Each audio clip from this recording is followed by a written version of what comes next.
Antes de sentar, cumprimenta alguém que você ainda não cumprimentou. A regra é essa, tem que ser uma pessoa que você não sabe o nome, pergunta o nome, pergunta de qual igreja é. Se você sentou sem fazer isso, talvez você nunca mais dê. Estou brincando. Vocês estão felizes, gente? Me deram uma missão complicada aqui essa manhã. Queria que você pegasse aí seu material de anotação.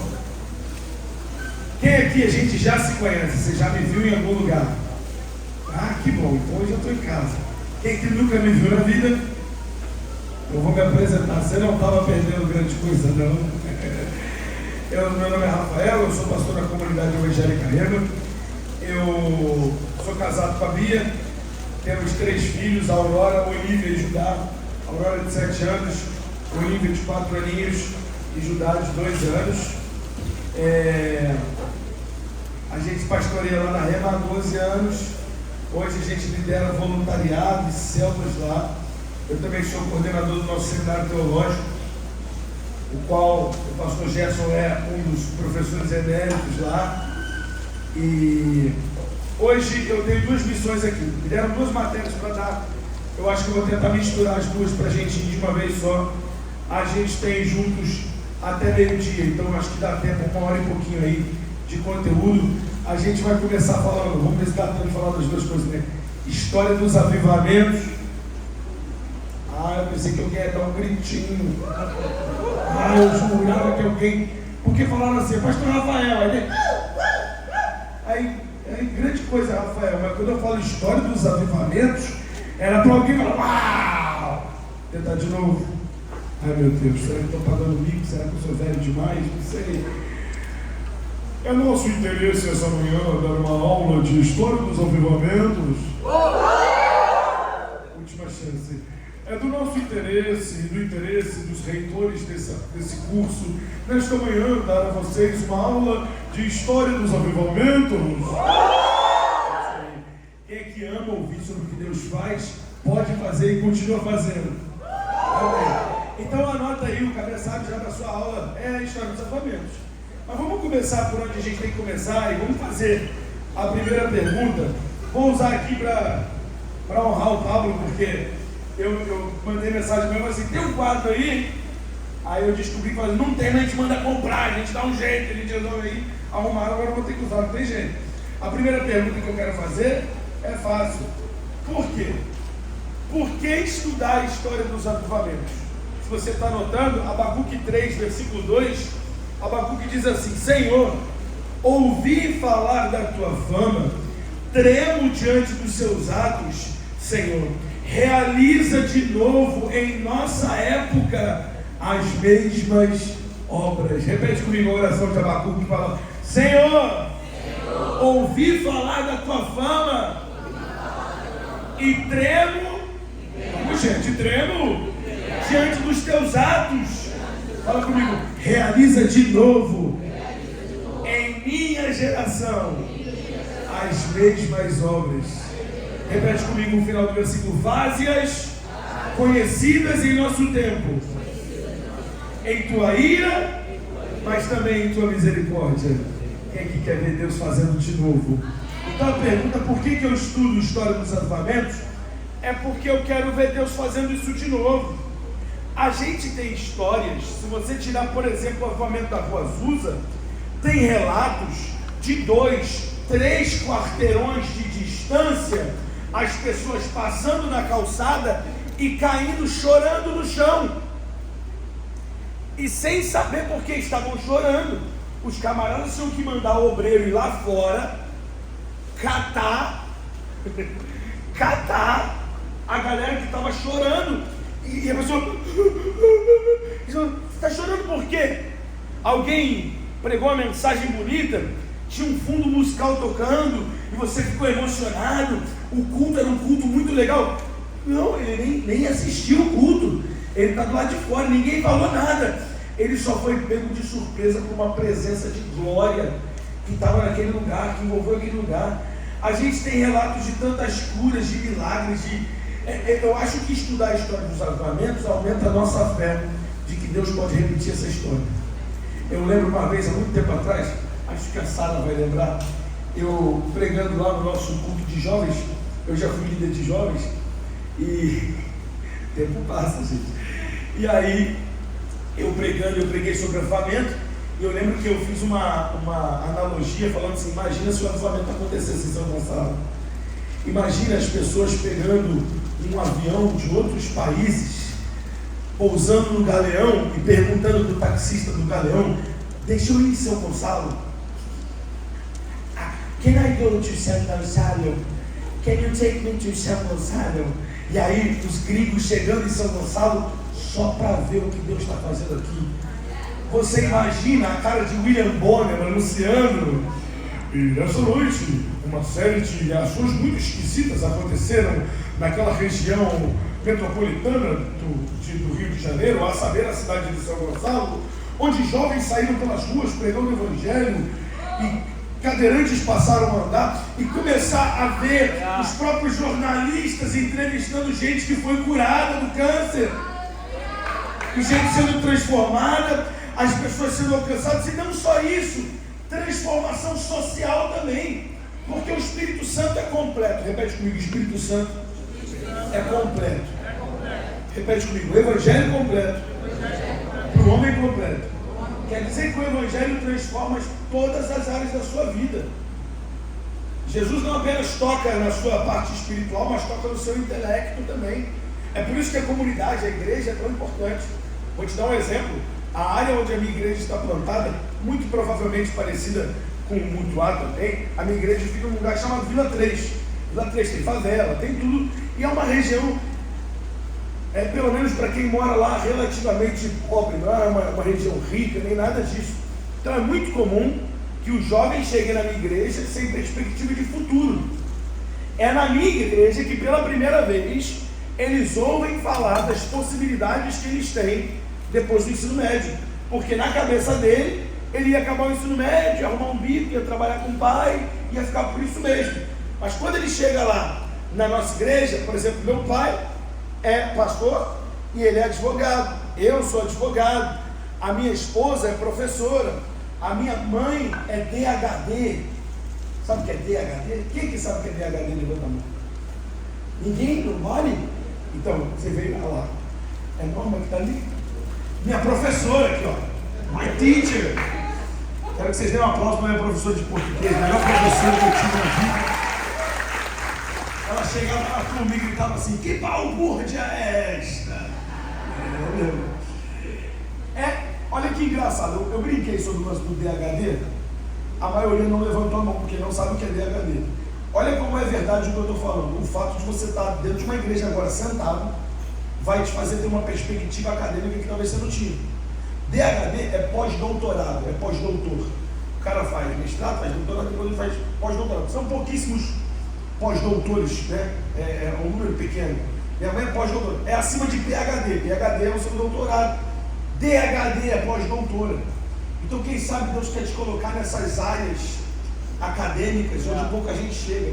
Eu fui numa das defesas de tese da minha mãe recentes, porque ela está se tornando, tem uma titulação, acho que é professor titular 1 ou alguma coisa assim, que é o nível máximo que um professor universitário pode chegar. E ela chegou e ela foi ser avaliada, e aí tinham vários professores lá na banca e ela apresentando tudo mais, o que é muito incomum, porque minha mãe sempre é a pessoa que está na banca, não que está apresentando, né?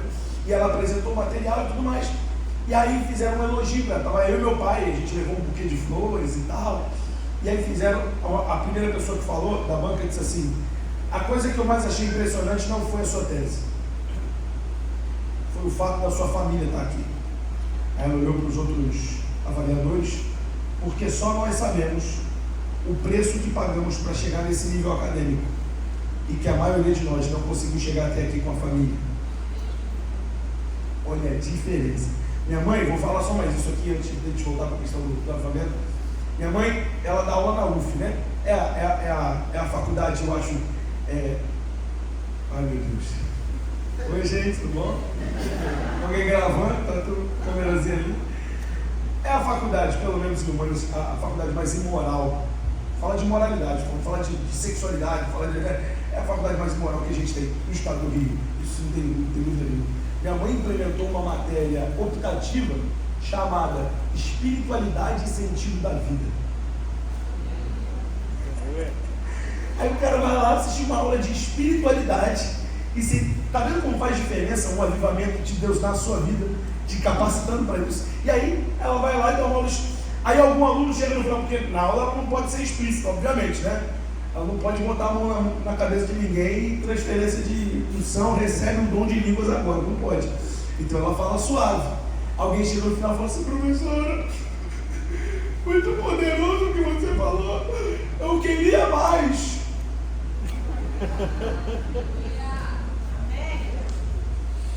E minha mãe falou: olha, aqui isso é tudo que eu posso te dar. Mas se você for em tal lugar comigo, se você for na minha igreja, se você me seguir no meu Instagram, se você seguir, você já foi orientando da minha mãe. Ah, que linda, viu? Aí, pronto, resolvido. E é por isso que a gente estuda não só a história dos avivamentos, mas por isso que é bom testemunho na igreja. A gente ouviu o testemunho de outras pessoas, a gente vê o que Deus está fazendo, dizer: Deus pode fazer na minha vida também. Olha para quem está do seu lado e fala assim: pode não parecer, mas tudo isso que o pastor Rafael está falando, Deus pode fazer na minha vida também.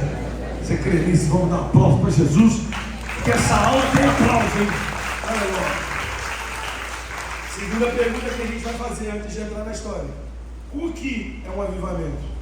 Peraí, pastor, o que é um avivamento? Vamos tentar, está todo mundo anotando aí? Vamos tentar fazer uma descrição, escrita mesmo. O que é um avivamento? Avivamento é um evento?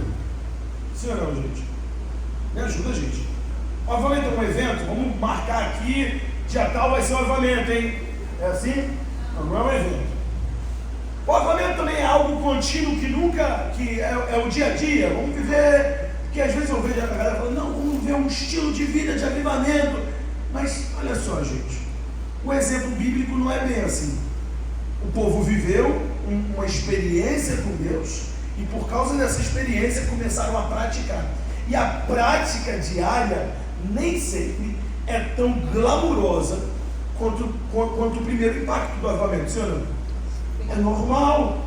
Eu não estou também querendo te inspirar a viver uma vida, tipo, deixa a vida me levar. Não, mas você continua tendo que ir para a escola.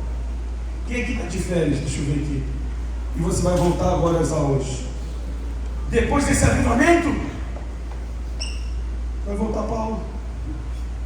Vai lá, vai assistir sua aula. Vai ter que... Não, porque Deus derramou um avivamento, agora eu não preciso mais estudar a matéria, não. O Espírito Santo dele, não é assim. Então eu gosto de chamar avivamento de uma experiência. Coloquei uma experiência, uma coisa que você experimenta. Uma experiência. Não é uma coisa eterna, mas também não é um momento, não é um evento. A segunda palavra que eu queria adicionar nessa descrição é extraordinário, porque eu não acho que avivamento é uma coisa que acontece todo dia, toda hora, sem parar. É claro, a pequenos níveis, a nível pessoal, você pode ser reavivado todos os dias, amém? Você pode, o apóstolo Paulo falou para Timóteo: reaviva o dom de Deus que é em ti, então você não é reavivado. Mas um avivamento desse que estamos falando não acontece todo dia, não acontece toda hora. Eu gosto de pensar no avivamento como uma onda do mar e pensar na gente como surfista. O que faz o surfista se o mar não está para onda?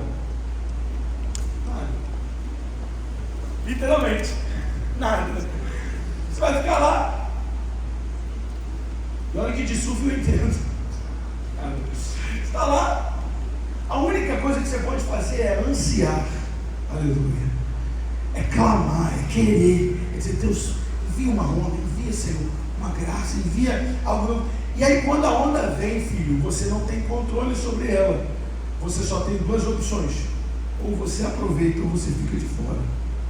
Coloca a mão no seu coração e fala comigo: Senhor Jesus, não precisa começar em mim, nem terminar em mim, só não me deixa de fora. Não me deixa, eu não quero perder. Quando o Senhor estiver fazendo algo em São Gonçalo, deixa eu participar. Essa é uma das coisas mais lindas de estarmos aqui. O Paulo me informou ali, eu acho que ele ainda vai falar sobre isso, mas são mais de 30 igrejas representadas aqui essa manhã. Irmão, Agora você pensa, olha o poder que tem nisso, de eu ver o que Deus está fazendo ali, o que Deus está fazendo lá, e fala, Deus, me deixa fazer parte. É uma experiência extraordinária.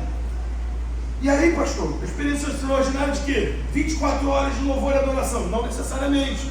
Pode ter, pode não ter. Uma experiência onde milagres.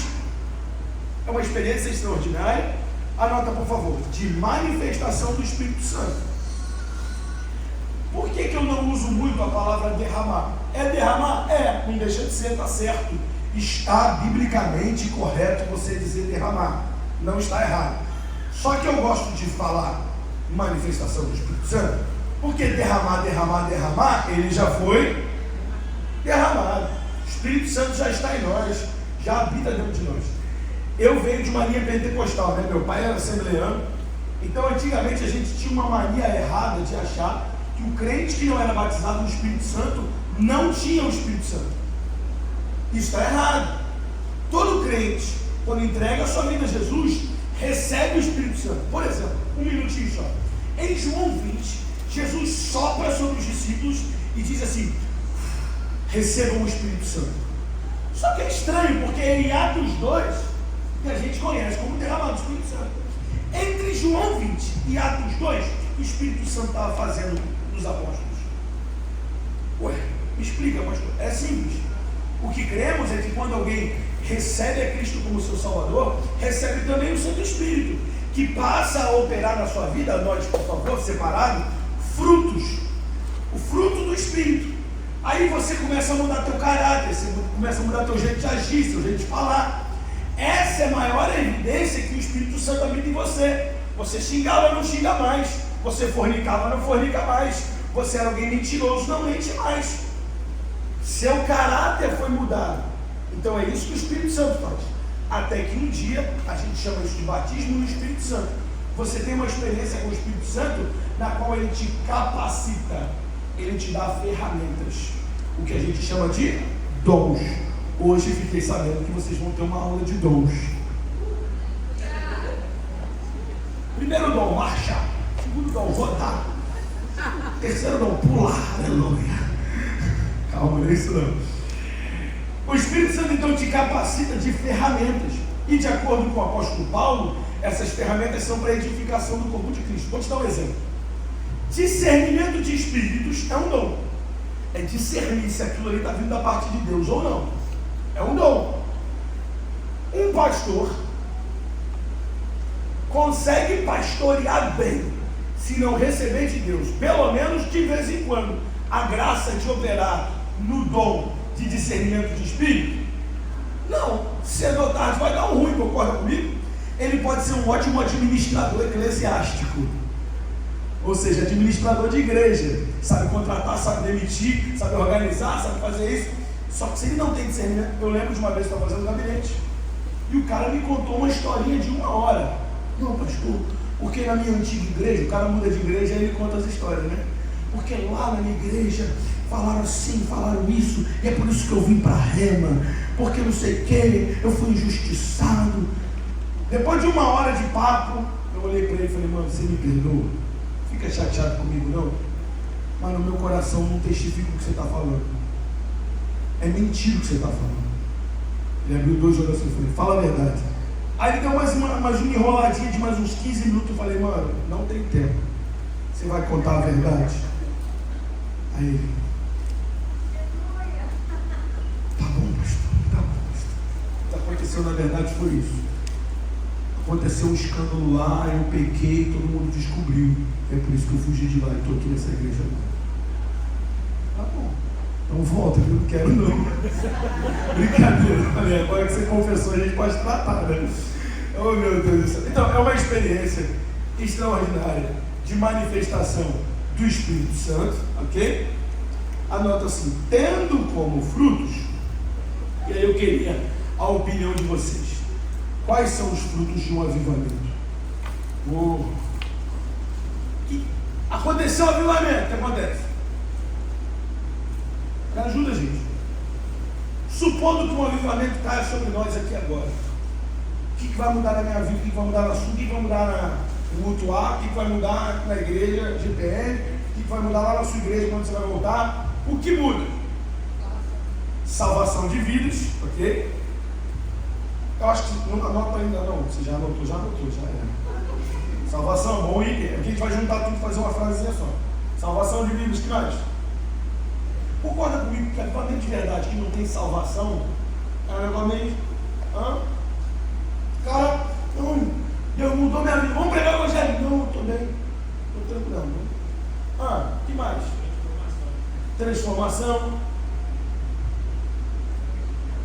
Arrependimento. Existe um arrependimento real.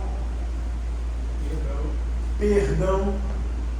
Depois do avivamento, o pessoal passa a ler mais a Bíblia ou ler menos? Lê mais a palavra. Prega mais ou menos o evangelho? Mais.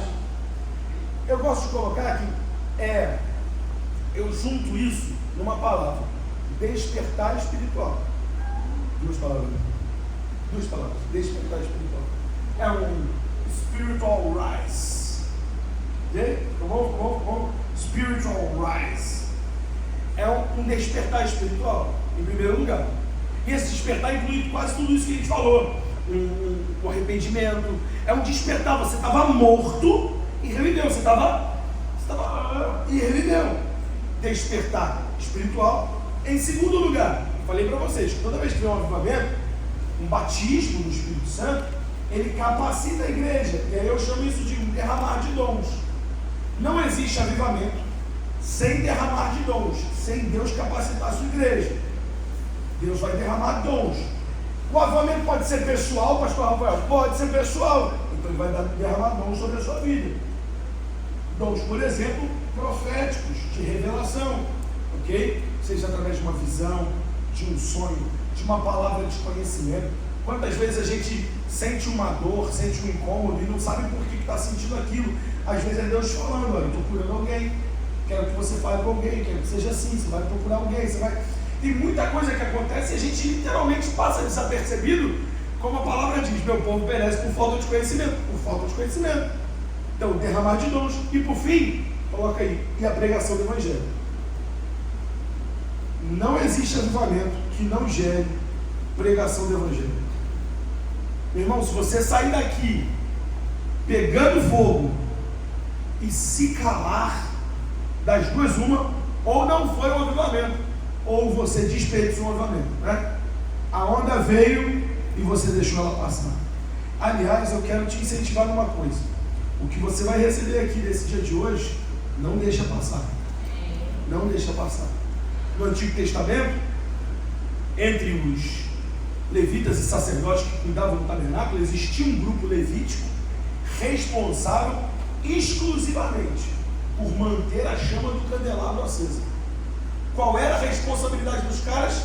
Plantar azeitona, colher azeitona, amassar azeitona, produzir azeite e encher a lamparina do candelabro. Por quê? Porque aquela chama havia sido enviada por Deus. Quando Moisés consagra o tabernáculo ao Senhor, Deus manda fogo do céu, igual com Elias. Deus manda fogo do céu e Deus fala: olha, essa chama não pode apagar, o fogo arderá continuamente sobre o altar. Então essa chama não pode se apagar. Então eles pegaram a chama, colocaram no candelabro. Todo dia de manhã, quando ia renovar a chama do altar, ia limpar o altar para o sacrifício do dia seguinte, eles pegavam daquela chama, acendiam os incensários e acendiam o altar. Você vai lembrar, quer ver, de Nadab e Abiú, filhos de Arão, que eles foram acender um incensário, ao invés de pegar daquela chama, acenderam com fogo estranho, e Deus fulminou eles, porque eles tinham preguiça de ir lá no lugar santo, que é onde ficava o candelabro, não no santo dos santos, mas no santo, porque para entrar no santo tinha um ritual de purificação, dava trabalho. Olha para quem está do seu lado e fala assim: dá trabalho. Dá trabalho. Tinha um trabalho, entrar lá e pegar aquele fogo. Só que ele foi lá acender um fogo estranho. Está anotando ainda? Está anotando ainda? Pode falar, não, sim, mais ou menos. Anota aí, por favor, sim. Fala assim: coloca aí, minha missão. Anota aí, minha missão não é produzir fogo, mas é manter a chama. Quer dizer que o fogo quem vai mandar é o Senhor. E se ele não mandar, eu fico esperando. Mas e se ele demorar? Eu fico esperando. Eu fico clamando. Eu fico até ele mandar. E a hora que ele mandar, eu nunca mais vou deixar apagar. Só que tem um problema desse negócio. Qual é o problema, pastor? Ninguém gosta de plantar azeitona. Todo mundo só gosta do fogo, só gosta da labareira. A gente chama nosso ministério lá na igreja de intercessão e consultação de Flame Keeper, os mantenedores da chama. E aí, meu irmão, ninguém gosta de plantar azeitona. É a parte menos glamourosa. Imagina, Deus tem um chamado na sua vida, um chamado levítico. Vou tocar na igreja. Não, você vai plantar azeitona. E depois? Você vai amassar azeitona. E depois? Vai fazer o azeite. Tudo bem que azeite é milionário hoje em dia, né? Quem tem azeite está milionário. E você vai encher o candelabro. É só isso que você vai fazer. Azeitona fala de pequenos hábitos todo dia. Se você ficar apegado demais a um grande avivamento que Deus nunca mandou e vai lá, meu Deus, você esquece de plantar sua azeitona para manter sua chama sempre acesa. Plantar azeitona significa o quê? Ler a palavra, orar, jejuar, se consagrar ao Senhor, estudar a palavra, estar aqui, por exemplo. Isso é plantar azeitona, isso é amassar azeitona para manter a chama, o azeite da chama e a chama sempre acesa. Atos capítulo 1, versículo 4, quero que você abra só comigo, que aí a gente vai para o texto aqui, que é importante, que é a terceira pergunta. Já perguntei. Para quê? Então eu respondi: por que avivamento? O que é o avivamento? E a terceira pergunta que é importante antes da gente seguir é: para que o avivamento? Assim, quem aqui acha que sua vida em Deus não está ruim? Levanta a mão.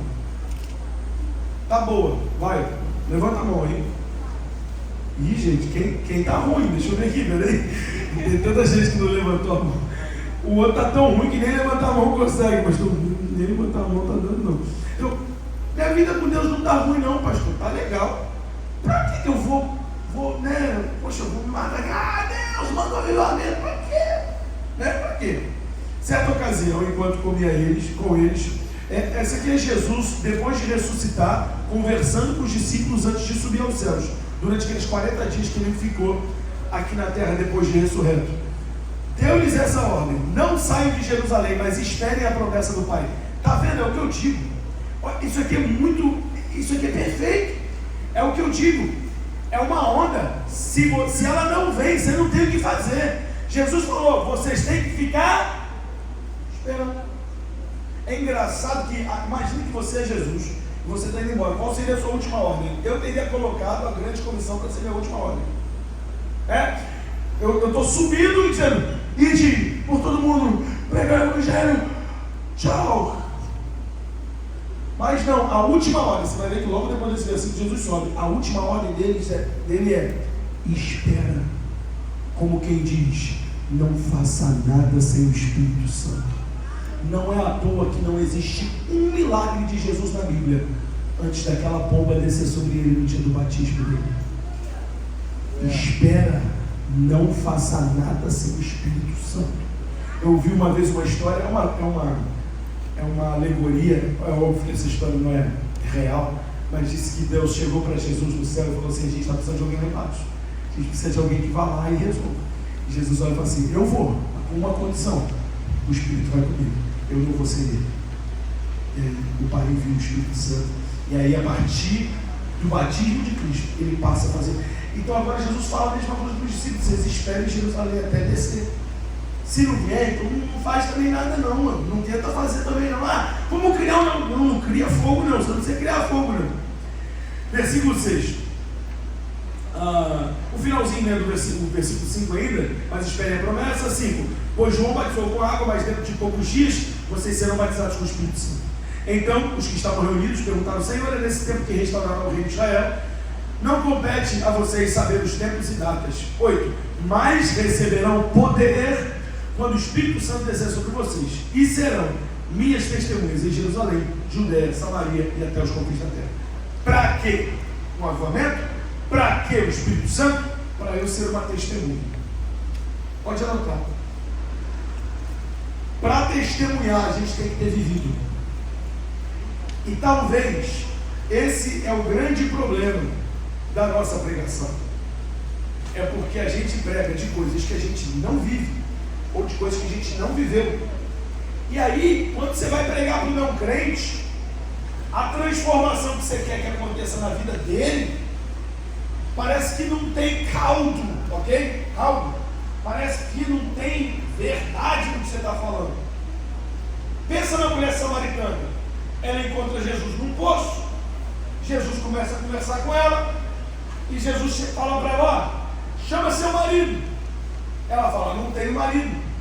Jesus responde: falaste bem, porque você já teve 5 maridos, e o que você tem agora não é teu, é homem de outra mulher, não é seu marido. E aí ela fala: vejo que és profeta. Só abrir um parênteses aqui, é engraçada a resposta dela, porque ela diz assim: vejo que és profeta. Onde devemos adorar? No templo ou no monte? Ela faz uma pergunta teológica para Jesus. É engraçado que às vezes a gente usa a teologia para disfarçar o confronto. Jesus está dizendo: você está em pecado! E ela está respondendo: você é calvinista ou arminiano? Você está em pecado! Não, mas você é pré-tribulacionista ou pós-tribulacionista? Ela disfarça com uma pergunta teológica. Não, a gente deve adorar no monte. E Jesus já respondeu: ó, os verdadeiros adoradores adorarão o Pai junto dele. Fato é que depois desse encontro, aquela mulher volta para a cidade dela, para Samaria, prega, fala para o povo: venham conhecer o homem que eu conheci. E a Bíblia diz que metade da cidade vem atrás dela, e a galera se converte. Agora, o que fez metade da cidade acompanhar uma mulher com esse discurso? Olha o discurso da mulher: venham ver o homem que eu conheci, sendo que essa é a mulher mais rodada da cidade. Teve 5 maridos, está no 6º, que não é marido de verdade. Imagina se ela dizer: venha ver o homem que eu conheci.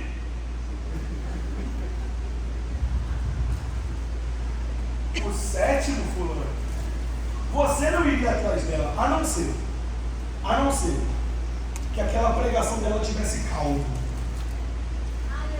que a cara dela tenha mudado, que a maquiagem dela estava borrada de tanto chorar, e ela estava dizendo: eu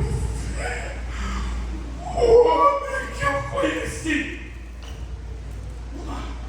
E talvez a falta de eficácia da nossa pregação é porque a gente não foi primeiro impactado o suficiente para poder ser testemunha suficiente. Imagina eu chegar aqui no culto hoje e falar: gente, desculpa o atraso, fui atropelado por um caminhão ali fora, mas tudo bem. Você acreditaria na minha história? Por que não? Porque eu não carrego as marcas de quem foi atropelado por um caminhão. Você chega lá fora: eu tive um encontro com Deus, eu quero que você tenha o mesmo encontro que eu tive. Você teve? Não parece. Não parece que você foi atropelado por um caminhão de glória. Eu lembro de uma vez que o Espírito Santo me incomodou para orar por uma amiga da minha faculdade. Era Simone, o nome dela. Eu comecei a orar, passei praticamente um mês orando por ela, pedindo para Deus, porque assim, ela era uma pessoa que vivia assim, sabe, uma pessoa que você nunca imaginaria que um dia foi crente? Eu não imaginava que ela tinha sido um dia crente. E ela tinha uma vida muito complexa, não vou entrar em detalhes. Aí, até porque eu já citei o nome dele. Aí, eu chegando na faculdade, depois de uma noite que eu tinha orado por ela, Deus tinha falado comigo. E Deus falou comigo assim: Rafael, avisa ela que eu estou para trazê-la de volta daqui a pouco. E aí eu falei: vou lá falar com ela. Aliás, deixa eu abrir um parênteses importante. Meu Deus, tem que falar das histórias. Vou chegar lá. Dá umas 2 horas aí com isso. Abrir um parênteses rápido aqui. Toda vez que a gente dá um testemunho de quando Deus fala com a gente, pode soar errado e te dar a impressão de que eu sentei lá em casa e eu ouvi uma voz audível. Deus falou: Rafael. Eu disse: oi. Ele disse: senta aqui. Eu disse: ok, agora senta do meu lado. E a gente teve uma conversa. Nem sempre é assim. Existem testemunhos desse nível? Existem testemunhos desse nível. Aliás, se você perguntar ao pastor Gerson, ele deve conversar assim todo dia com Deus. Esse é o normal dele. Inclusive, ele deve falar: oh God, talk to me. Praise God. Ele deve: come on God, Jesus. E Deus fala com ele em inglês, ele não entende, ele diz, traduz, Senhor. Translate, please. Deus fala com ele, já era. Ele foi pregar no retiro dos jovens lá da igreja uma vez. Aí ele falou assim, você vai me traduzir. Aí a menina foi traduzir. Ele já fez isso 345 vezes, né? Aqui então eles falam. Aí, de qual língua, Marinho? Do português do português. E é isso aí, mano. Vambora. Então, assim, existem experiências assim, audíveis da voz de Deus, existem. Mas na maioria das vezes, 90% das vezes, Deus vai falar na sua intuição. Então, quando eu digo que Deus me mandou falar, eu não estava ouvindo nesse momento, mas eu tinha uma certeza. Alguém sabe do que eu estou falando, né? Dessa certeza, quando eu tenho certeza. E aí eu encontrei ela na porta da escola, falei, Simone, Deus mandou falar isso. Ela imediatamente, ela perdeu o rumo, ela estava tipo entrando. Simone, oi Rafa, Deus mandou falar isso.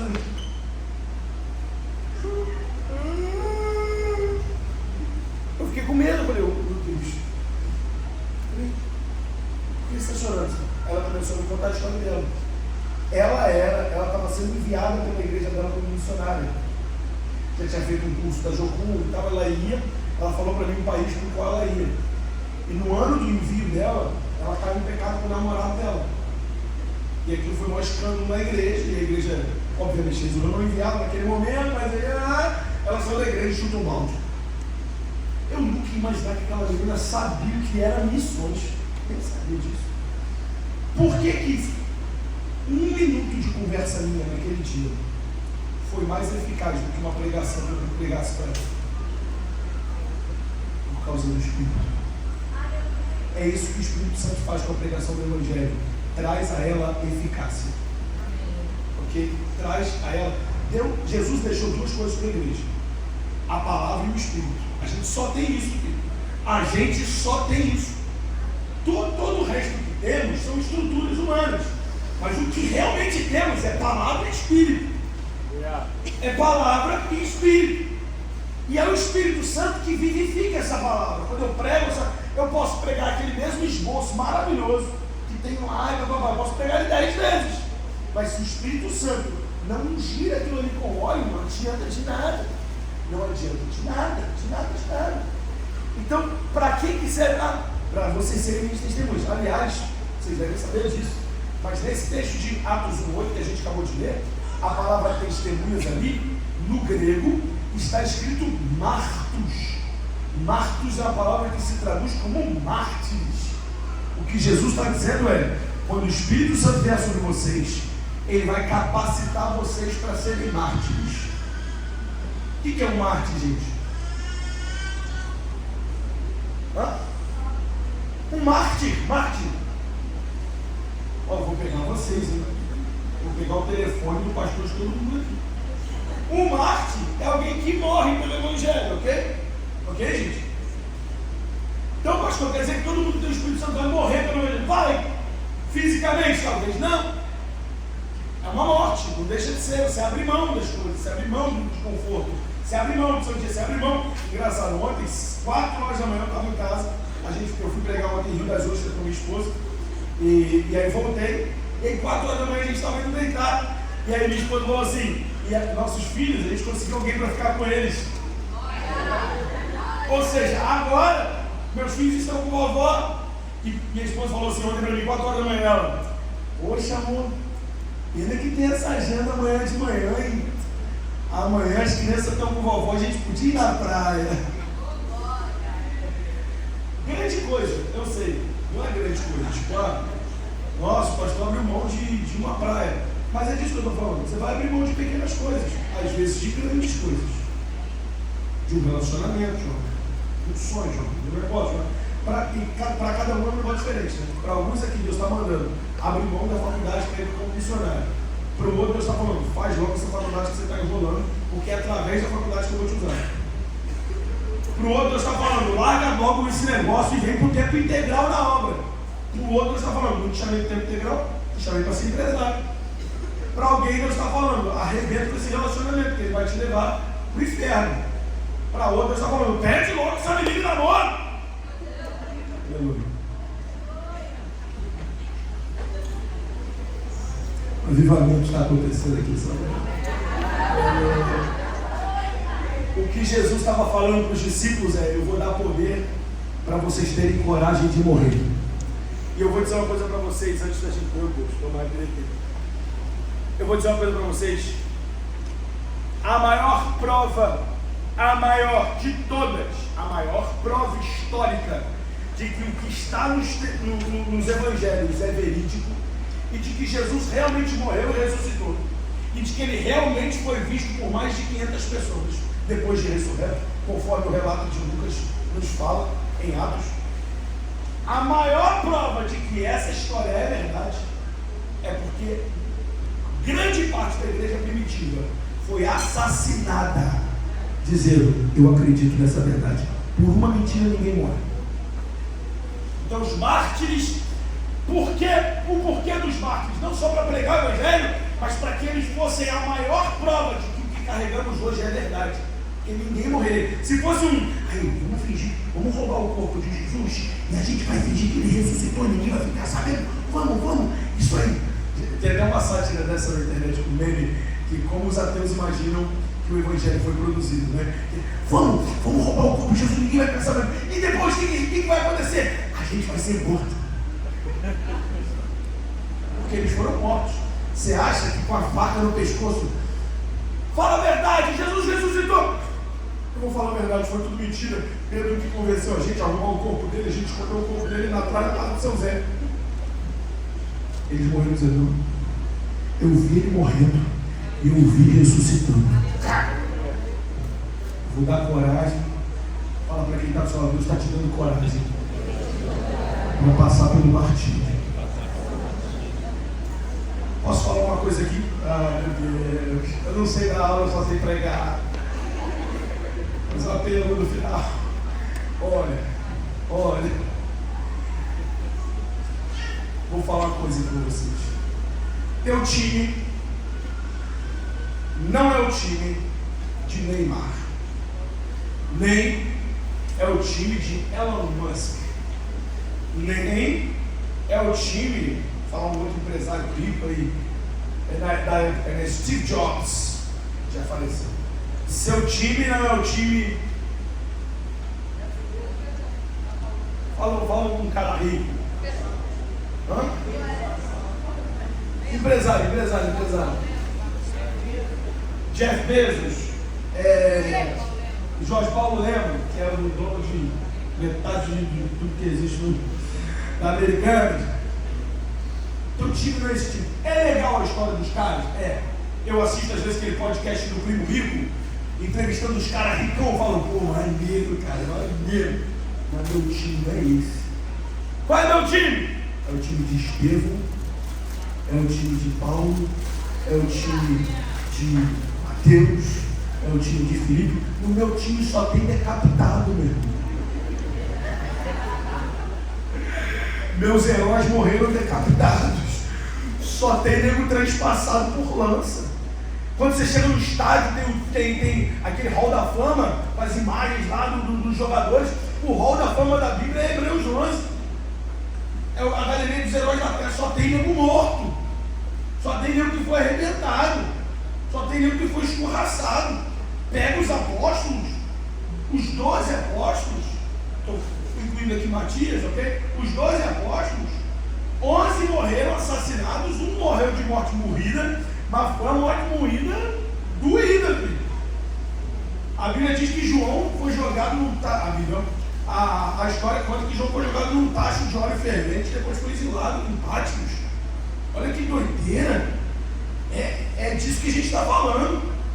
E aí é esse time. Aí Hebreus 11 fala assim, Hebreus 12: nós que estamos rodeados de uma tão grande nuvem de testemunhas, de novo, testemunha na Bíblia é o quê? Mártires. Nós que estamos rodeados de uma nuvem de mártires. Agora tu imagina que a tua vida está rodeada de uma nuvem de mártires. E os caras estão olhando para você dizendo: e aí, o que você vai fazer com a sua vida? Não, é que minha namorada me deixou chateado.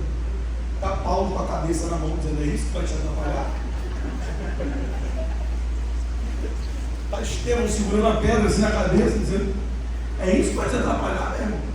Ah, eu não quero mais ir para a igreja não, porque no dia da minha escala no louvor, meu microfone estava mais baixo. Meu irmão, eu acho que Pedro de cabeça para baixo olhando para você assim, miserável. O seu time é o time dos mártires. E um dia a gente vai chegar no céu e vai ouvir deles: bem-vindo, novato. Bem-vindo ao time, novato. Você imagina chegar no céu e apertar sua mão? Seriam os mártires dizendo: bem-vindo. Você combateu um bom combate. Aí você vai falar assim: eu não sou digno de ser desse time, porque vocês morreram por amor a Jesus. Eles vão dizer: mas você viveu por amor a Jesus. Vamos dar um aplauso para Jesus. Ok. Durante a história, muitos avivamentos houveram. A maioria deles, ou para não dizer todos, quem fala muito disso é o Bill Johnson, né? O pastor lá da Bethel. Ele diz que todo avivamento ele é precedido por uma fome que causa um derramar. Desse derramar, eu vou usar uma palavra aqui que no português a gente não gosta muito dela, porque ela parece ser uma coisa fútil, mas eu já vou explicar. Desse derramar vem um grande sucesso. Deixa eu ajeitar o Czinho.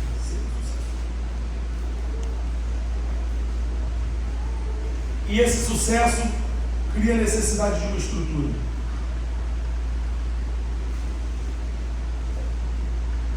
E aí eu vou te falar o último ponto aqui. O Bill Johnson diz que todo avivamento começa de uma fome. Jesus fala para os discípulos em Atos 1:8: vocês ficam em Jerusalém até descer do céu a promessa. Então eles ficam: vai descer, meu irmão, vai descer, meu irmão. Caramba, essa escola de Elias vai ser incrível. E vai gerando expectativa. No final da década de 90 teve aquele avivamento lá em Toronto, no Canadá. E aí um pastor brasileiro mandou uma equipe de pastores lá em Toronto. O avivamento em Toronto, a igreja era praticamente uma capela de beira de aeroporto. Era uma igrejinha sem muita relevância. Deus fez um derramar tão poderoso lá, a gente foi curada, a gente foi transformada. Existem histórias ruins de Toronto, que saiu do prumo em algum momento. Existem histórias ruins também. Mas foi um mover genuíno de Deus. Esse é o ponto. E aí, esse pastor brasileiro mandou uma equipe de pastores para lá, para entender o que aconteceu lá e falar qual é o segredo do avivamento. Os caras voltaram, disseram: pastor, não tem diferença nenhuma. Até as músicas que eles cantam lá, a gente também canta aqui. Só que, na hora do culto, meu irmão, não sei o que acontece. O Espírito Santo vem de um jeito. E aí o pastor ficou tentando entender, mas vem cá, bem. Alguma coisa, o que eles faziam de diferente para que o Espírito Santo agisse desse jeito? Não é possível. Alguma coisa eles fazem. Eles não, pastor. Tudo igual. Aí o pastor já indignado falou assim: não, me conta a história toda. Vocês acordaram de manhã, tomaram café da manhã, foram no lugar. E aí eles começam a contar. E aí diz que quando eles contam, eles disseram que a única diferença é que eles tinham que chegar 3 horas da tarde. Porque a fila para entrar no culto era tão grande, que se eles não chegassem muito cedo, eles não iam ter lugar dentro do culto. Aí o pastor falou: esse é o segredo do avivamento. Aí alguém falou assim: a fila? Aí o pastor respondeu: a expectativa. Porque se alguém me faz ficar 4 horas numa fila, eu não estou nem aí se quem vai cantar, canta bem, se não canta, se quem prega bem, não prega. Eu vou ter um encontro com o Espírito Santo. Acabou. Não estou nem aí para nada. Então a pessoa já chegava lá. Alguém falava assim: não pode sentar nessa cadeira não. Tá bom, eu sento no chão. Não pode sentar no chão, eu fico de pé. Essa é a unção do Júlio Trovão. Conhece o Júlio Trovão? E Deus tomou o rebu. Ele falou uma vez que o Uber era do demônio, porque assim, o Uber ao contrário é rebu. Amarrado, brincadeira. Então tá lá. Talvez a chave desse grande despertar esteja aqui, na fome. Uma fome de Deus. Essa fome destrava um grande derramar. E esse derramar do Espírito Santo, você sabe que o Espírito Santo da Bíblia é comparado com óleo. Uma das funções do óleo é desengripante. Quer dizer que você tem uma porta que antigamente fazia. Você passa o óleo e ela fica. Então, Vamos orar. Vamos jejuar. Vamos evangelizar. Veio um avivamento. Vamos orar. Vamos jejuar. Vamos pregar. A pessoa fica, ó, é diferente. Você se torna um marido melhor, os que são casados aqui, você se torna um marido melhor quando você está cheio de Espírito Santo. Você se torna um filho melhor, uma mãe melhor quando você está cheio de Espírito Santo. E aí vem o que o Bill Johnson chama de sucesso.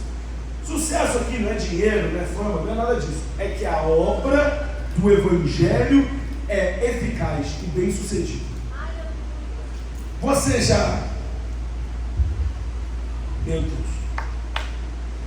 Você já deve ter experimentado estar num lugar onde as coisas não estão funcionando. Seja igreja, seja casa, seja família, seja escola, seja faculdade.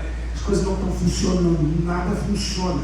Imagina você estuda numa escola pública, maravilhoso o ensino, só que vem uma greve. Aí você não sabe se a aula é de manhã, se é de tarde, se é de... Sabe, uma vez me contou uma história dessa, né? Que ela estava já, sei lá, 7 anos fazendo a faculdade, que era para ter terminado em 4, terminado em 5, eu não aguento mais. Aí cheguei para aula, não, vai ser de tarde hoje. Olha, hoje não tem não, tá greve. Mas greve do que? É do sanduíche e da mortadela. E no sanduíche, fiz uma menção aqui, não tinha nada a ver. Sem querer mesmo. Foi ato falho. Então assim, aí eu vou fazer a greve, parece que não está funcionando. Na igreja isso é a mesma coisa. Quando falta o Espírito Santo da igreja, a gente tem que encher com um monte de coisa para disfarçar. E eu não sou contra um monte de coisa. Na igreja tem um monte de coisa.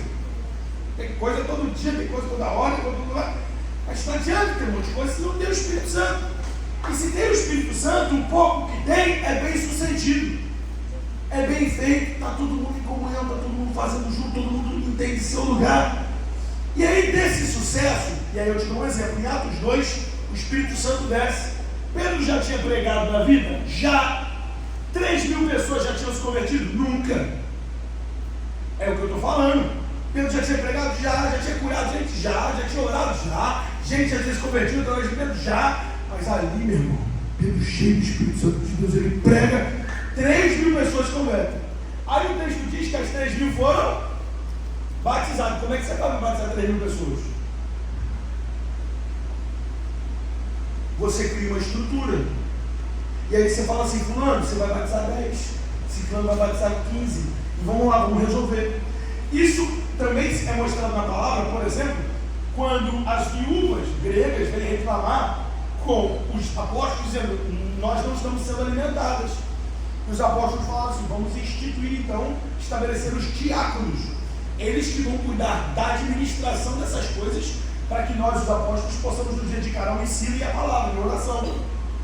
Ok? Então, isso foi uma estrutura necessária. Por exemplo, Rise, Escola de Elias, Rise, é uma estrutura necessária para comportar o crescimento do Evangelho na nova geração. Então a gente cria, tem um ministério de jovens, tem um ministério de mulheres, a gente cria uma estrutura. Aí o Bill Johnson diz que depois dessa estrutura nasce uma geração nova que nunca conheceu o derramar, só conheceu a estrutura e passa a viver pela estrutura e não pelo derramar, porque a nova geração nunca conheceu o derramar. Eu vou te falar, eu vivo isso na minha igreja. A minha igreja cresceu, coisa linda, maravilhosa, coisa poderosa, coisa gostosa de ver, um sucesso, né, no bom sentido dessa palavra, um derramado do Espírito Santo. E aí a gente teve que criar algumas estruturas. Nossa igreja tem um curso disso, tem um curso daquilo. Aí a gente falou, poxa, vamos comprar um painel de LED, que seja, vamos comprar isso, vamos fazer assim, vamos criar e o negócio agora está todo montadinho. O cara que chega novo não viveu o revô, que é o nome da nossa juventude, o revô da primeira década. Ele não sabe o que é carregar a caixa de som nas costas. Ele chega e está tudo pronto.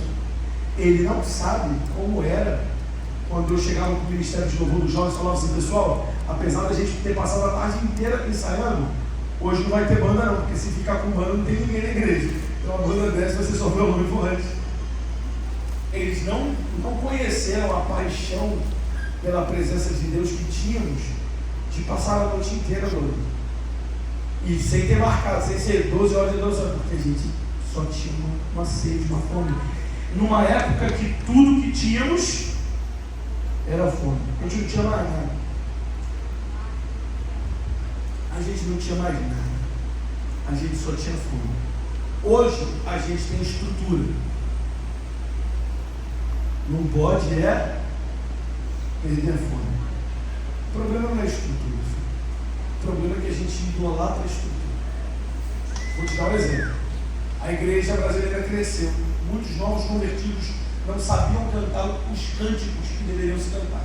Alguém teve uma ideia muito interessante. Vamos escrever os cânticos no livro? Vamos dar para a galera.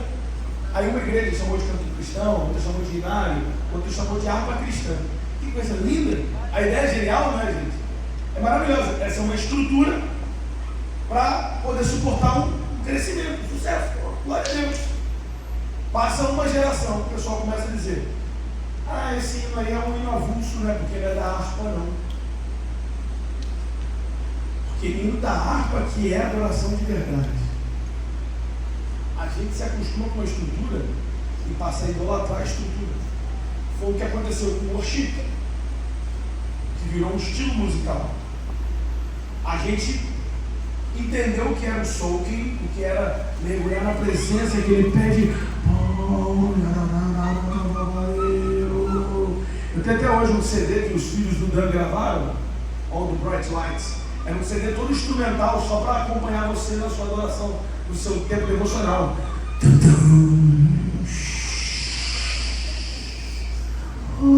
Aí viu as vozinhas assim.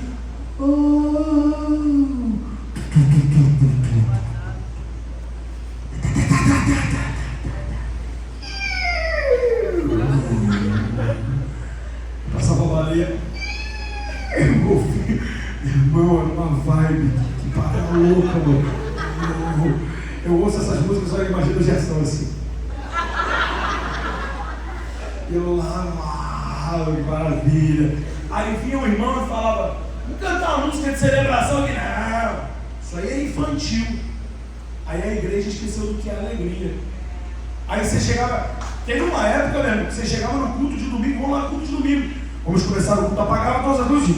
Meu orgulho me tirou do jardim. Mas por quê? Transformar uma experiência numa fórmula. É assim que sempre dá certo. E com Deus não é assim. Pelo contrário, a tendência do Senhor, historicamente falando, é toda vez que você se agarra numa fórmula, Ele fala: a fórmula é suficiente, então fica sozinho com ela. Essa é a minha crítica, por exemplo. A gente fazia encontro com Deus na igreja. A gente até quer voltar a fazer. Mas assim, só de eu pegar a apostila do fala do cara novo. Já era. Vou falar aqui, falar da minha igreja. Só de eu pegar aquela apostila do encontro, falar: a primeira pregação é Daniel, a segunda é tal, a segunda é tal, a terceira é tal. O negócio está tão bem montadinho que eu falo: nem precisa do Espírito Santo, cara. Claro que o cara depois pegar o papelzinho e jogar na fogueira vai se arrepender. Nem precisa mais. Brincadeira, gente, estou exagerando, você sabe que eu estou exagerando.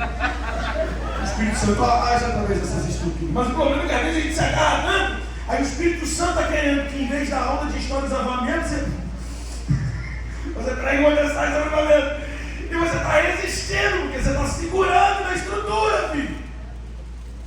E estrutura é a coisa mais perfeita para servir de leia. E queimar. Deus te deixa construir a estrutura inteira e fala assim: agora queima para mim. Mas isso é um voluntariado, o senhor da igreja lá está organizadinho, com o uniforme, queima. Não, mas a gente organizou na igreja que agora a gente faz o primeiro encontro, o reencontro, o pós-encontro, o tri-encontro, e aí tem a mensagem e tal, queima. Não, mas eu gosto. Se não queimar, vai ficar você sozinho com a tua fórmula. Se queimar, vai ficar você sozinho comigo. Eu ainda sou suficiente para você. Então, Davi chega na ilha de Araúna para clamar por perdão de Deus.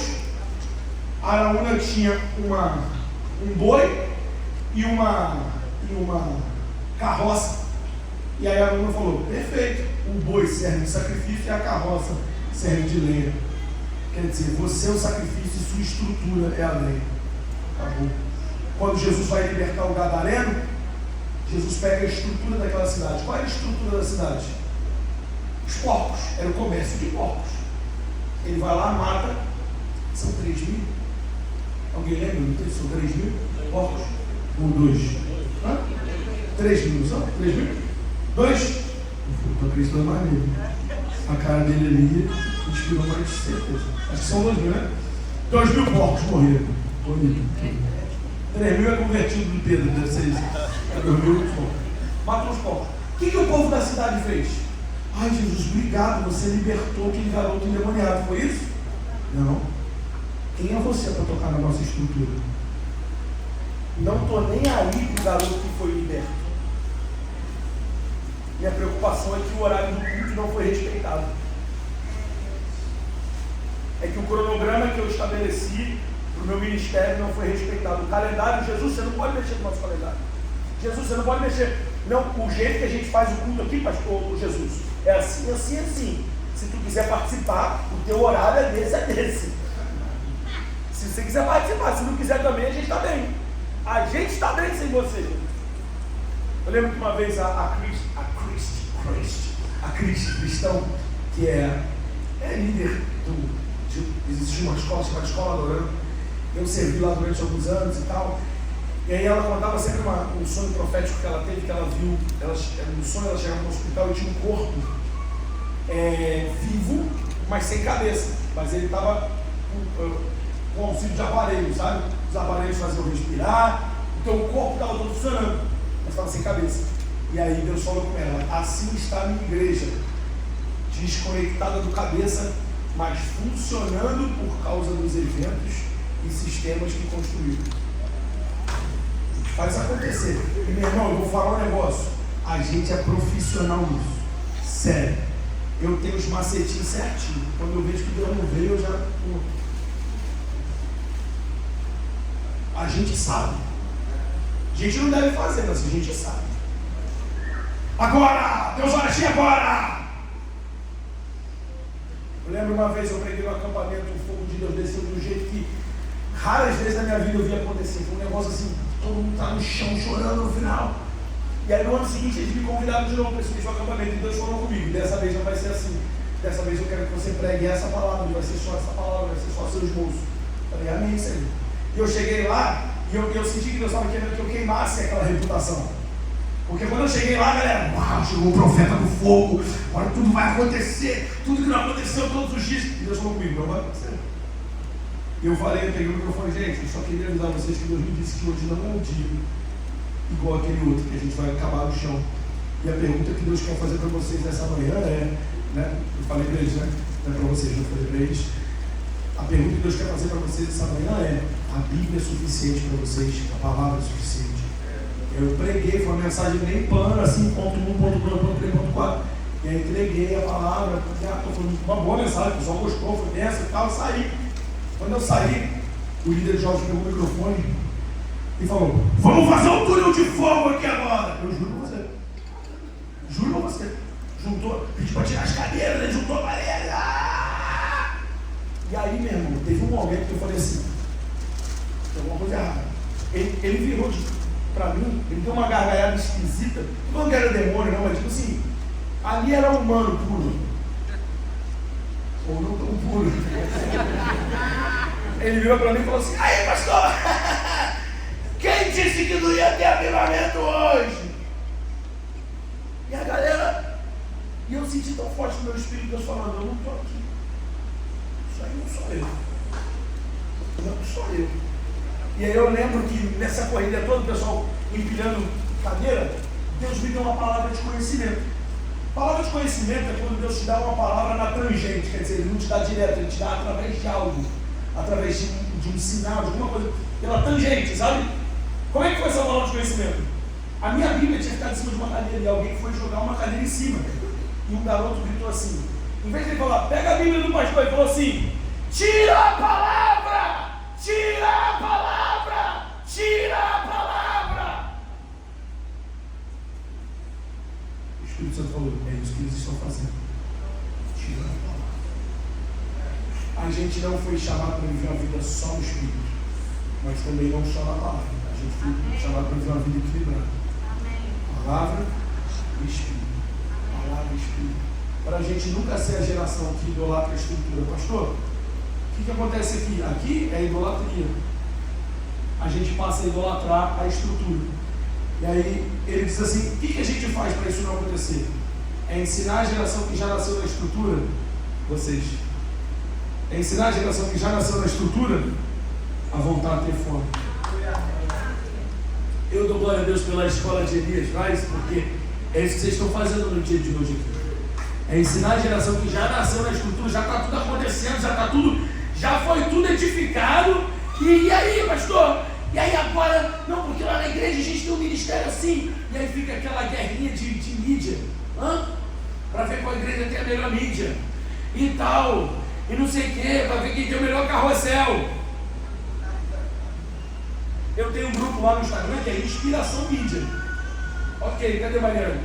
Mariana está nesse grupo lá. Está no grupo ainda, meu? Aí a galera manda lá tipo inspiração. Mas tem hora que me dá raiva. Porque eu fico, meu irmão, é só isso? É claro, o Ministério de Mídia, a gente não está pensando no que também, né? Eu entendo, mas me dá uma raiva. Pessoal, olha que carrossel maneiro. Isso é o quê? Quero foto de nego babando no chão, chorando. Mas não pode, pastor, é invasivo. Droga. Entende? Às vezes a gente está tão apegado. E eu falo de mim, gente. Meu Deus do céu. Se eu pudesse ter um espelho na minha frente aqui. Ô, gente, eu amo administração. Eu sou administrador da nossa igreja. Eu contrato, eu demito. Eu pago salário, eu gosto. E se me deixar solto, eu sei fazer de um jeito que você nem percebe que o Espírito Santo não está lá. Eu sei o jeito de fazer um culto tão bom que você sai achando que foi o Espírito Santo. Todo mundo sabe, todo líder sabe, todo pastor sabe. Cabe a nós voltar para o lugar secreto e voltar a ter fome da presença do Senhor. É falar a mesma frase que falou Moisés: não me faça subir desse lugar se a presença não for comigo. Se o Senhor não for comigo, eu não estou afim, eu não quero. Você sabe o que antecede esse versículo? Se não for tua presença, se tua presença não for, é Deus dizendo: meu anjo irá com vocês, minha bênção, minha prosperidade, minha proteção vai acompanhar vocês. Moisés disse: eu não quero. Mas tu vai prosperar. Eu não quero. E eu fico olhando a geração de pregadores que às vezes a gente tem na internet, fica muito claro para mim o que eles escolheram. Deus falou: minha bênção e minha prosperidade vai com você, mas a minha presença não. Ele fala: tá bom. Ué, eu tenho a bênção, tenho a prosperidade, tenho tudo, tá bom. Ó, mas nunca alguém vai ser curado através do seu ministério. Tá bom, mas vai melhorar de vida? Vai, então tá. E não é jargão não, gente, mas eu falo isso, eu sempre falo isso. Meu sonho é sermos uma igreja onde o evangelista senta do lado do profeta, que senta do lado do cara da ação social, e que senta do lado do mestre, e fica uma confusão danada, porque o mestre fala assim: precisamos ensinar um pouco mais de teologia. O evangelista: que teologia? O que tem que ganhar alma para Jesus? E o outro fala: tem que ganhar alma, tem que dar pão, senão o cara morre. Aí o outro: vocês não estão entendendo o mover machinho de Deus. Confusão. A igreja é esse grande mosaico, essa grande confusão linda, cheirosa, maravilhosa. Ai, meu Deus. Não sei se isso queima no seu coração também, sim ou não? Sim ou não? Ai, meu Deus. Acabando o horário. Vocês gostaram da aula da história dos avivamentos? Boa? Foi boa ou não, gente? Foi boa ou não, gente? Em que ano aconteceu o avivamento da Rua Azul? saber responder. O que eu faço? Meu tempo acabou, eu faço o quê? Be free, be free.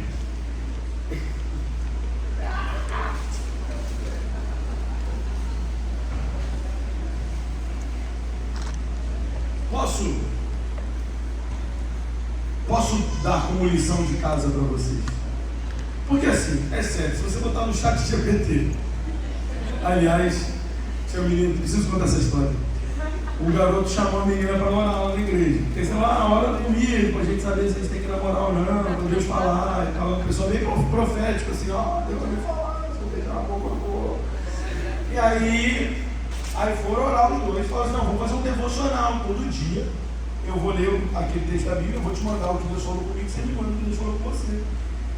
E o moleque veio tipo assim, cara, essa menina é incrível, olha o texto que ela escreveu, pastor.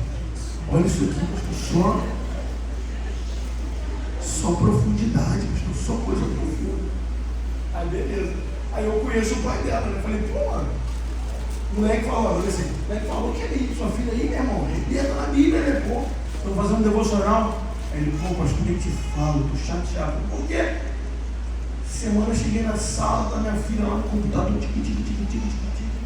fui ver, ela estava conversando com esse menino, rolando o devocional dela. Mas eu olhei assim, o chat GPT estava aberto.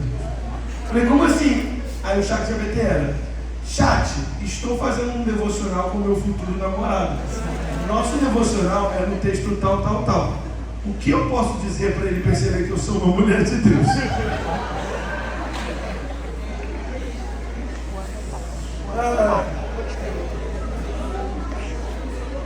Funcionou! Estão namorando. Inclusive, o pai dela fez um negócio que eu achei genial. Ele obrigou os dois a assinarem um contrato.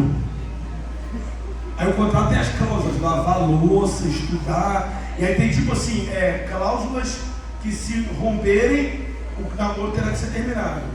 Se isso acontecer, é tudo, e nada, não tinha nem nada grave, tipo, sexual, não, é um negócio assim, tipo, se não lavar a louça todo dia, se tirar menos de 8 na prova, então fica a dica aí para todos os pais, os adolescentes estão me odiando, Posso te dar umas dicas antes de ir embora? Olha o barulhinho que acabou o horário. É igreja católica? Amém. Esse dia eu estava no aeroporto, aí eu vi um padre passando, e eu falei com carinho, juro que eu falei com carinho. Eu falei assim, sua bênção, padre. Aí, Deus te abençoe, meu filho. Amém. Bênção, padre. De todos os sacramentos que houveram, muitos existem. Aliás, coloca aí para você anotar e você pesquisar, porque eu quero que você pesquise todos eles. O único que eu quero falar aqui rapidinho, vou gastar 10 minutinhos aqui, vou entregar o microfone que já foi meu tempo, eu não quero atrapalhar as palestras da tarde, da noite. Mas olha, o avamento Morávia, ou como chamam os moravianos, é tão linda a história, apesar de ser mais antigo, século XVIII, então você não tem foto, não tem aquele negócio tão... Mas assim, é tão bonita a história, vou contar para vocês a história. Você pode pesquisar também, obviamente, sobre o avamento do país de Gales. Imagina um país inteiro ser varrido por um avamento. Você pode pesquisar sobre o avamento da Rua Azusa, que bebeu do avamento do país de Gales. O avamento da Rua Azusa começa quando um pregador conhece o avamento de Gales e vai pregar. E aí quando ele prega, ele sabe o que é o dom do Espírito, mas ele não tem. Ele começa a pregar sobre o batismo do Espírito Santo sem ter sido batizado. Muito linda a história. O avamento da Rua Azusa. Você pode estudar sobre o avamento de Cali, na Colômbia. A história do avamento de Cali é muito poderosa. Um pastor foi assassinado pelo cartel de Cali. Quando você assiste aquela série Narcos, aí tem, fala sobre o cartel de Cali. Eles mataram esse pastor e por causa da morte desse pastor, a igreja se uniu para orar.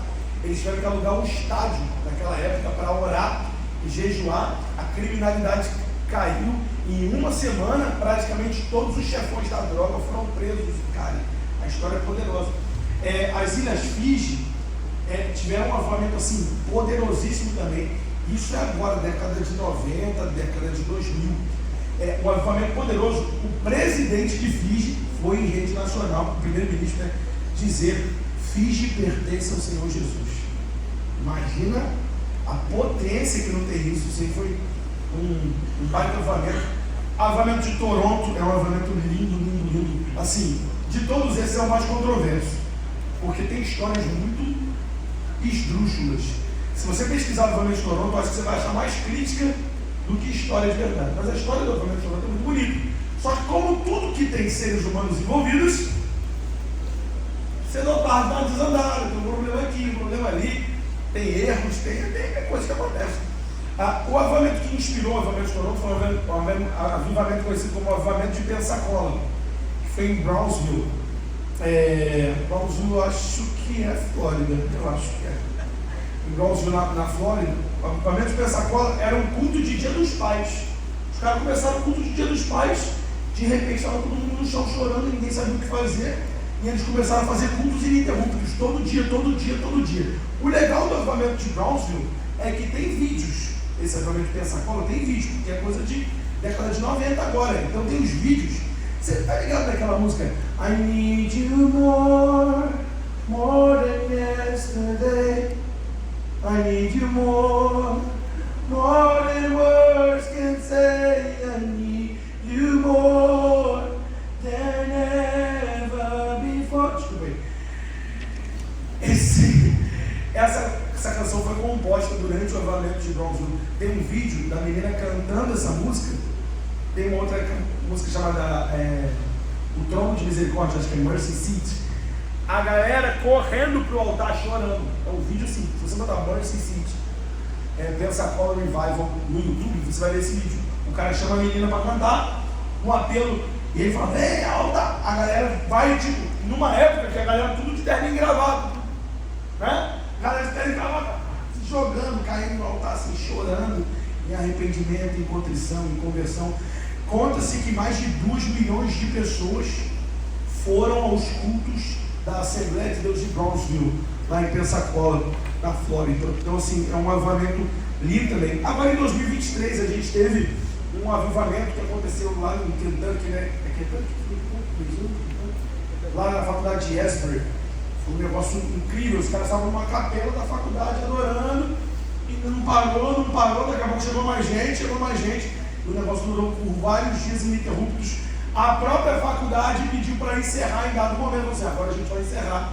Só que eles dizem que eles estão encerrando por zelo, para que não se torne outra coisa. Talvez isso aqui, né?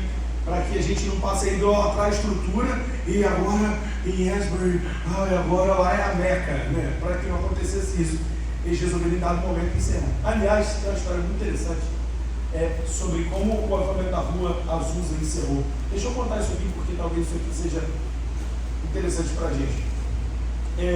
O avivamento da Rua Azusa estava acontecendo em pleno crescimento. O pastor William Seymour era o pastor que coordenava os cultos da Missão Apostólica da Fé, como era chamada aquela igreja que ficava bem na Rua Azusa, em Los Angeles, na Califórnia. E o avivamento acontecendo, como eu já falei para vocês, em quarteirões diferentes, as pessoas passavam, choravam sem saber por que estavam chorando. As histórias, os jornais de Los Angeles começaram a publicar sátiras, zombando do dom de línguas, zombando daquele avivamento, botando bonequinhos falando línguas estranhas, tudo aquilo que você imagina. E o avivamento acontecendo, eles desenvolveram um boletim, tinha um nome, eu não lembro o nome, era um boletim mensal que eles mandavam para o mundo todo para dizer o que estava acontecendo lá. Então é tipo uma mala direta, ou como é que vocês chamam? Lista de transmissão do WhatsApp, pronto. A gente chamava de mala direta Você sabe que é mala direta? Você sabe. Mala direta, você sabe. Mala direta a gente mandava no correio, tipo uma lista de endereços, mandava todo mundo de uma vez só. Então era isso que eles faziam, mandavam para essa lista de endereços. O que acontece é que a secretária da igreja, a secretária principal, era uma senhora solteira. E o pastor William Seymour era um senhor solteiro. Não teve pecado não, mas o que acontece? Essa senhora gostava do William Seymour. Só que o William Seymour não, e está tudo bem. Acontece dentro da igreja. Quem aqui já foi rejeitado? Quem aqui tem um amigo que já foi rejeitado? E esse amigo está sentado do seu lado agora. Obrigado por denunciar. Obrigado, valeu. Pronto, agora a gente sabe, né? Então, Ele se casou com uma outra irmã, tá tudo certo. Só que essa primeira irmã ficou ofendida, ficou chateada, ficou triste e resolveu ir embora da igreja. O problema é que ela que tinha a lista de endereços. Então, da noite para o dia, ninguém mais recebia os boletins do avivamento. Então, todo mundo passou a imaginar que não estava mais havendo um avivamento lá. Pararam de viajar para lá, pararam de ter expectativa pelo que ia acontecer lá, pararam de ofertar para manter aquela obra. Aos poucos a obra declinou e ninguém entendia por quê. Todo mundo só falava, parece que o Espírito Santo não, mas não se esqueça, esse mover do Espírito Santo, ele é gerado por uma fome. Ele é gerado no momento que parou de ter fome, talvez tenha sido até providência divina. Mas no momento que parou de ter gente chegando lá com fome, com sede, o que Deus vai fazer? Com expectativa, uau, será que Deus vai fazer? Deus vai agir, vai ser poderoso. No momento que parou de ter isso, parou de ter derramado também. E isso me lembra de uma história da Bíblia, onde Elias manda aquela mulher ir para dentro de casa, derramar azeite sobre as vasilhas vazias, pedir vasilhas vazias, mas a hora que as vasilhas vazias acabassem, o azeite também parava. Eu acho que isso serve de chavinha para nós, em relação ao avivamento da nossa própria igreja, da sua igreja. A hora que parar a fome, e a hora que parar de chegar vasilha vazia, não tem mais razão para o Espírito Santo para fazer. Então o Espírito Santo fala, não, eu não vou desperdiçar. Se trouxer mais vasilha, a gente multiplica. Se não tiver mais vasilha, então talvez a chavinha esteja no discipulado. Qual é? Eu ia falar do avivamento moral, mas qual é a prática de fé que precede todo avivamento? Oração, pode colocar. Não existe nenhum avivamento que não tenha sido precedido por um grande movimento de oração. Ivan Roberts, por exemplo, que é o personagem principal do avivamento de Gales, ele passava horas orando e pedindo a Deus. Então, todo avivamento é precedido por um movimento de oração.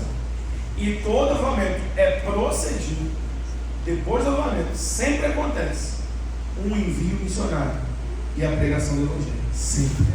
Sempre. Avivamento tem que desembocar em missões. É o jeito. Avivamento tem que desembocar em missões. Se avivamento, esse que é o problema aqui. Se avivamento só desemboca em estrutura, vai ficar isso aqui mesmo. Avivamento tem que desembocar em missões. Tem que desembocar em pregação do Evangelho. E isso me lembra que o avivamento morava, e eu fecho aqui. No século XVIII, existia uma perseguição muito grande dos católicos contra os protestantes. E aí, 1700 e pouco, 1720, isso, essa grande perseguição faz com que os protestantes fujam para a Europa Oriental. Essa região que se chamava Morávia, hoje é República Tcheca. E aí eles, lá nessa região, fugindo da opressão católica, porque eles eram mortos pelos católicos e tudo mais, acharam um conde chamado Conde Zinzendorf, que pegou o terreno gigante que ele tinha e falou assim, olha, eu vou dar para os protestantes morarem aqui. E ele apelidou o nome do lugar de Redil do Senhor. É tipo o aprisco, né, onde ficavam as ovelhas. Ou seja, aquele lugar passou a ser um lugar de refúgio de tudo quanto é protestante, de tudo quanto é lugar. Só tinha um problema. Só porque é protestante não quer dizer que o cara era bonzinho. O cara era protestante, mas ele discordava do outro. Porque imagina, antes o presbiteriano estava num lugar, o outro estava no... Quando foram todo mundo no mesmo lugar, aliás, no céu vai ser muito legal, né? No céu vai ser muito legal.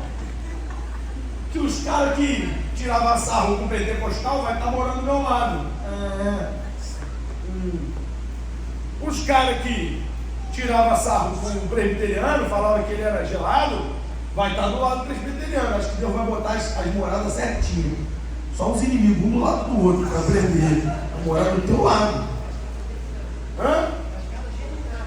Acho que as casinhas geminadas, esse é o meu barulho. Irmão, e aí, então assim, começou a ter guerra, briga, morte entre eles. E aí o conde juntou todo mundo e falou assim, eu peguei meu terreno aqui para dar para vocês, vocês vão ficar em guerra.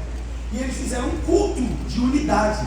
Ele obrigou todo mundo a assinar um documento de unidade, com as declarações de fé que eram coerentes com todos eles. Jesus morreu, ressuscitou. É através de Cristo que é a nossa salvação? É.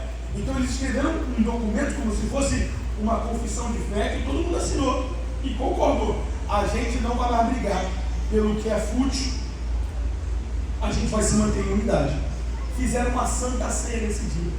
O Espírito Santo desceu de um jeito, 1722 agora, de um jeito tão poderoso, todo mundo foi para o chão. Eles não conseguiam parar aquele culto. E aí, vários crentes desse ajuntamento começaram a ter a mesma visão. Qual visão? De um cordeiro morto, sendo morto. E aí eles instituíram então que essa igreja teria como símbolo um cordeiro imolado, um cordeiro morto. E eles instituíram que Deus, eles perceberam que Deus estava chamando eles à oração. Então eles instituíram um relógio de oração. Ó, você ora tanto tempo, você ora tanto tempo, você ora tanto tempo, e eles fazem um relógio 24 horas de oração. Sabe quanto tempo durou esse relógio de oração sem parar? Um século. 100 anos. 100 anos durou a torre de oração moraviana. Em 28 anos, um grupo de cristãos pequenos enviaram mais de 200 missionários para outras nações. Eles foram os precursores das missões modernas que a gente tem, enviando missionário para a Groenlândia, enviando missionário para a América, inclusive. Assim, o que Deus fez, os 2 primeiros missionários que a igreja moraviana envia eram coveiros. Coveiro, trabalhavam no cemitério. Só para você entender que eles eram um povo simples, mas juntavam tudo que tinham para poder enviar missionários. A história mais conhecida dos moravianos, aliás, se você entrar hoje no Spotify, tem um devocional da igreja moraviana. Por quê? Essa região, essa igreja, por assim dizer, não é uma denominação, essa igreja existe até hoje. E eles têm um compromisso de devocional ininterrupto, ou seja, todo dia eles liam o texto e cantavam canções. Liam o texto e cantavam canções. Até hoje tem o devocional moraviano no Spotify e é ininterrupto. Todo dia eles colocam um devocional novo lá. Até hoje. Estamos falando de uma igreja de 1700. E aí, soube-se que na costa da Índia tinha uma ilha, uma pequena ilha, com 3.000 escravos, cujo dono era um britânico que era ateu. E aí, 2 jovens da igreja moraviana mandaram uma carta para esse britânico pedindo autorização para que eles fossem lá pregar o evangelho. E o britânico respondeu, claro que não. Inclusive, aqui na minha ilha, só tem 2 maneiras de você entrar. Aliás, só tem uma maneira de você entrar, como escravo. E só tem uma maneira de você sair, morto. Aquela resposta, apesar de muito dura, deu uma ideia na cabeça desses garotos. A história conta que 2 jovens da igreja moraviana se venderam como escravos para pregar o evangelho para aqueles 3.000 escravos. E no navio, prestes aí, no barco, prestes aí, perguntaram para eles, por que vocês estão fazendo isso? E eles falam a célebre frase que ficou famosa como sendo a frase dos moravianos: que o cordeiro receba a recompensa do seu sofrimento. Jesus morreu por essas pessoas, então ele tem o direito de recebê-las. E eu vou providenciar. E aí que talvez more a grande chave de missões, não esteja em amar aquele povo, mas esteja em amar o Cristo. E dizer, não é que eu amo demais aquele país, é que eu amo tanto o meu Jesus que eu não quero que ele tenha morrido à toa por esse povo. E isso vai fazer com que quando você pregar e tomar um fora de alguém, você não odeie essa pessoa. Porque você não está fazendo porque você a ama, você está fazendo porque você ama o Cristo. É para que o cordeiro receba a recompensa do seu sofrimento. Eles entram no barco, vão embora. Sabe qual é o final da história? Ninguém sabe. Porque os verdadeiros heróis da fé nessa terra são anônimos, mas lá no céu serão reconhecidos. Descerá sobre vós o Espírito Santo para que vocês sejam meus mártires em Jerusalém, Samaria e até os confins da terra. Que essa seja a nossa vocação, nosso chamar, esse time que a gente pertence. Amém.